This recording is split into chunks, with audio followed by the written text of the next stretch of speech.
So, ayan yung ingredients natin. Pasensya na kayo maingay sa baba.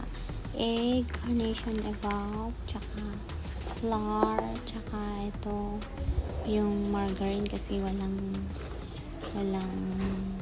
butter. So, naglagay na lang ako ng margarine. Baking powder. Ayan, tinansya-tansya ko na lang, guys. Tsaka vanilla. Cheese. Pang toppings natin. Ayan. Naglagay ako ng melted margarine dyan para hindi siya dumikit.